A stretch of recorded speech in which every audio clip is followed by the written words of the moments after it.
mulher.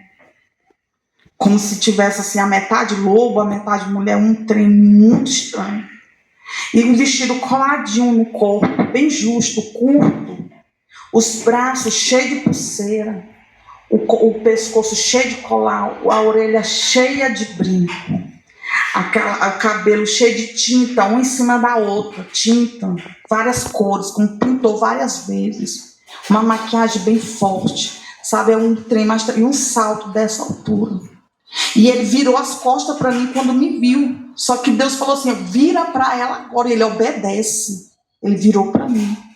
E o Senhor falou assim, minha filha, eu estou te libertando hoje desse demônio, chamado demônio da vaidade.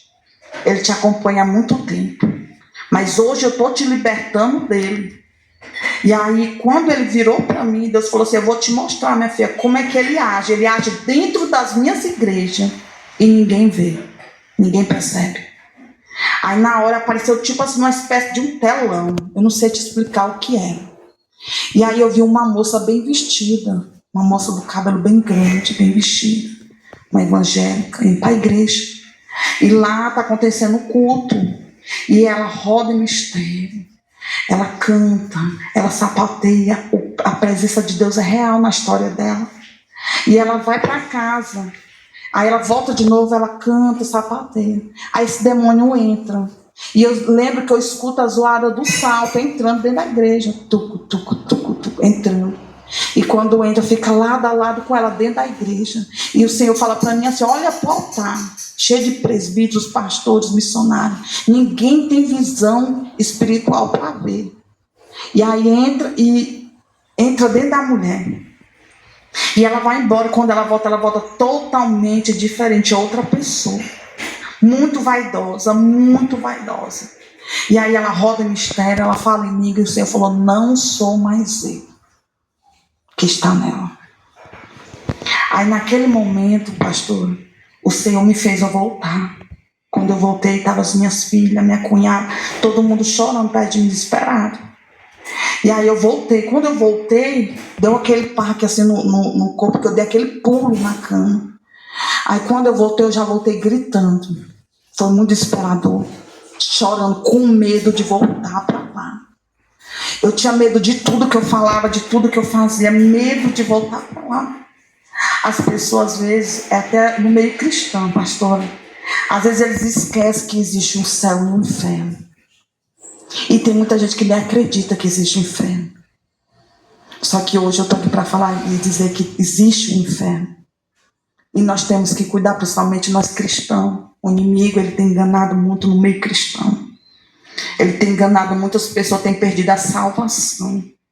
Hoje em dia não se prega mais que nem pregava antigamente, né? Hoje em dia eu vejo mais uma mensagem de autoajuda, uma mensagem que tu pode, que tu é. Existe poucos João Batista que prega a verdade, mas ainda existe. E nós temos que ouvir a palavra da verdade, que é o que? Para nós se arrepender enquanto há tempo, porque Jesus vai voltar e está perto, Jesus voltar. E muita gente está iludido, muito crente está deixando o que? Muitas coisas tirar o foco, a visão. E a visão que não é a terra, é o céu. A nossa visão, nosso foco tem que estar focado no céu. Nós não podemos esquecer disso. Aí com o tempo de cristão, muitos cristãos têm se corrompido. Muito cristão tem se corrompido. Porque olha e fala assim, eu já estou salvo, né? Já estou salvo, acabou. Só que é aí onde se engana. Tem que ter muito cuidado. Porque qualquer coisinha já é uma brecha, já é uma legalidade para o inimigo trabalhar na vida da pessoa. E aonde tem legalidade ele trabalha, porque o mundo espiritual, ele é legal, as pessoas esquecem disso. Existe um juiz, o juiz é Deus. E aonde tem legalidade, o Senhor dá permissão para fazer.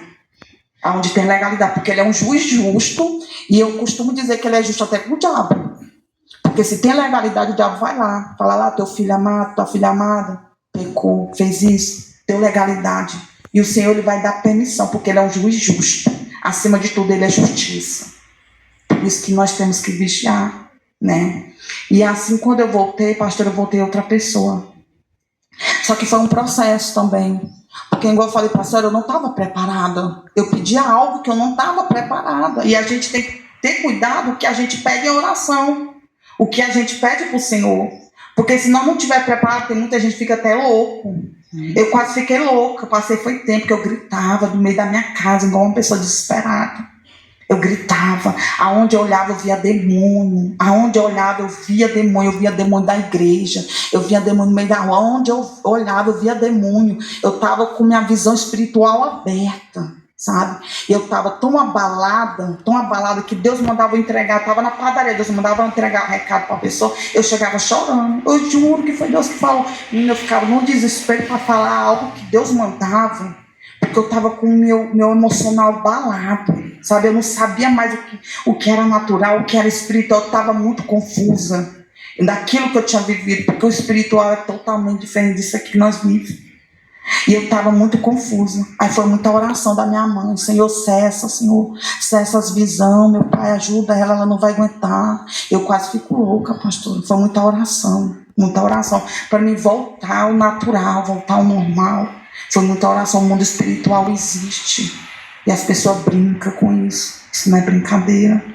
O mundo espiritual existe se a gente soubesse a guerra espiritual que é, a guerra espiritual que acontece dia por dia, que o Senhor tem batalhado, né, em favor da nossa vida. E às vezes a gente fica brincando com o mundo espiritual. É algo muito sério, muito sério. E quando a gente tem essa visão do mundo espiritual, a gente não consegue mais olhar para o natural da mesma forma, né? Não, nunca mais eu voltei, pastor, assim, a ser igual era antes. Eu falei para a senhora, voltei totalmente diferente. Mudei tudo, sabe? Comecei a renunciar tudo. Só que foi aos poucos. Fui tirando tudo. Aos pouquinhos, fui tirando. Aí eu voltei com tudo para a igreja, né? Com tudo.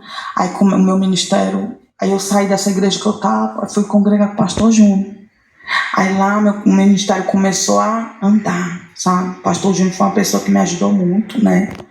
Ele, a esposa dele. O pastor Hélio Júnior, né, para quem conhece, a gente teve 2 pessoas que gravou aqui que chama Pastor Júnior. É verdade. O último agora, o pastor Hélio Júnior, né, que tem um testemunho muito impactante, ex-usuário de droga, que é uma bênção, né, tinha me falado a respeito da senhora. Então ele foi o pastor que te ajudou nessa caminhada, nesse processo. Me ajudou muito, assim, meu ministério cresceu muito, sabe? Ele me ajudou muito no meu ministério, ele e a esposa dele. Não foi fácil, né? Foi um processo bastante dolorido, porque o Senhor, às vezes a gente que é crente, a gente não quer passar por prova, né? Só que quer ser aprovado, e ninguém é aprovado sem passar por prova. Precisamos passar por prova. E às vezes é na dor.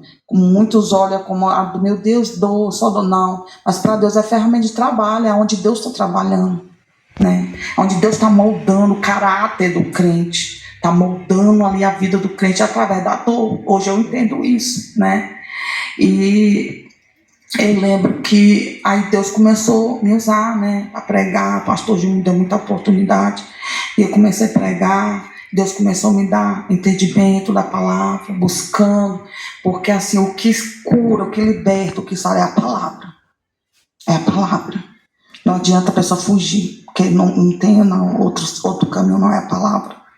Deixa eu te perguntar, você foi impactada pela visão que você teve, mas sim. E quando as pessoas ali te acordou e viu, eu acredito que não tem como ver o seu estado ali desesperado e não crer no que você estava vendo, mas você acha que teve alguém que não acreditou, né, no que você testemunhou? Na hora que eu voltei, eu creio que todo mundo que estava ali da minha família, que estava ali, eu creio que todo mundo acreditou. Só que esse testemunho não era um testemunho que eu conto assim, né? Só quando Deus permite, porque tem muita gente que não acredita. Igual a gente vai jogar isso aqui na internet. Sim. E eu sei que tem gente que não vai acreditar. Vai acreditar. Eu creio. Né? Já chegou assim, de eu contar na igreja e eu ver assim o rosto das pessoas. Tem gente que não acredita, né? Tem gente que não acredita. Só que Deus, ele falou comigo profundo. É como ele falou com Ezequiel.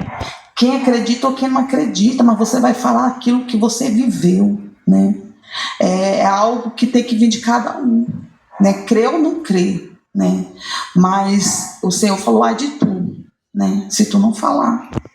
E aonde Deus permite, eu falo esse testemunho. Aí eu te falei, Deus começou a me usar na palavra. Na palavra. Eu fui me libertando dia por dia na palavra.